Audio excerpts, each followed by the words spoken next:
বন্ধুরা আজকে মেয়ে চলে যাবে বাড়িতে, তো জামাই আসবে নিতে, তো আমি ভাবলাম আজকে বিরিয়ানি করে দিই।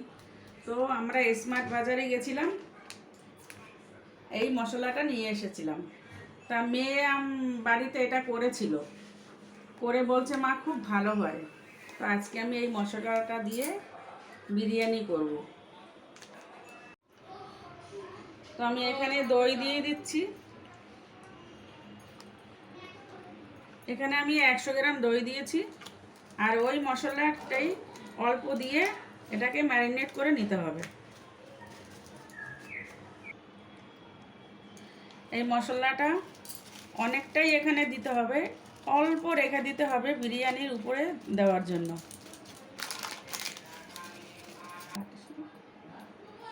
এই মশলাটায় কোনো কিছু দিতে লাগবে না, মানে সব আছে, বিরিয়ানির যা মশলা সব মশলা এর মধ্যেই আছে, কিচ্ছু আর দেওয়া লাগবে না। বিরিয়ানি করতে যা যা সামগ্রী লাগে সব এই মশলার মধ্যেই আছে, শুধু অল্প রেখে দিতে হবে বিরিয়ানির উপরে ছড়িয়ে দেওয়ার জন্য। আর এটার নাম হলো সুনেনা, সুহানা। সুহানা। ওটা ননা, হ্যাঁ সুহানা। এইটা 1 ঘন্টা রেখে দিতে হবে, 1 ঘন্টা রাখতে হবে। আর ততক্ষণে আমি মাংস কষা করে নিচ্ছি। মা কত দূর হলো? এই যে পেঁয়াজ ভেজে তার মধ্যে এই মাংসটা দিয়ে দিয়েছি, ওই যে ম্যারিনেট করা মাংসটা। ম্যারিনেট করা মাংসটা।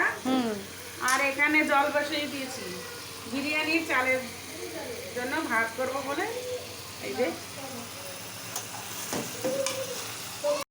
জল ফুটে গেছে, আমি জলের মধ্যে নুন লবঙ্গ তেল দিয়ে দিয়েছিলাম, এখন আমি চাল দিয়ে দিচ্ছি।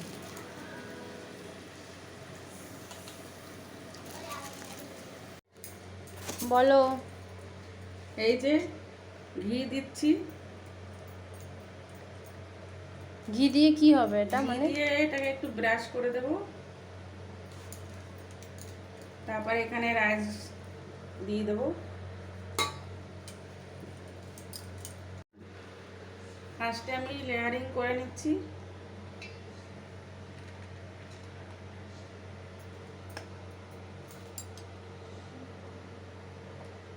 কি বলবো, এটাই আছে গোলাপ জল, দুধ, কেওড়া জল সব মিশিয়ে রেখেছি। এটা আমি এই লেয়ারের উপরে দিয়ে দিচ্ছি, আর উপরে চিকেনগুলো দিয়ে দিচ্ছি। আবার উপর থেকে ভাত দিয়ে দিচ্ছি, এইভাবে লেয়ারিংটা করে নেব। ছিল সেটা আমি এর মধ্যে দিয়ে দিচ্ছি।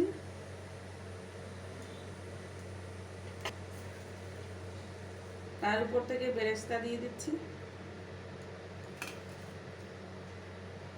দিয়ে দিলাম ঘি।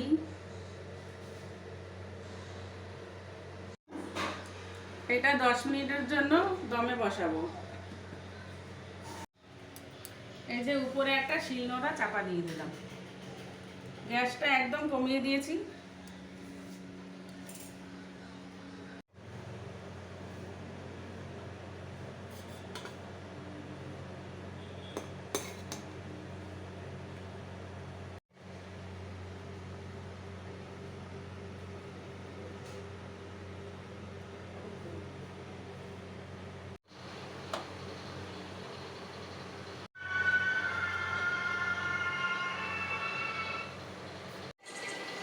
কেমন হয়েছে? হেভি হয়েছে।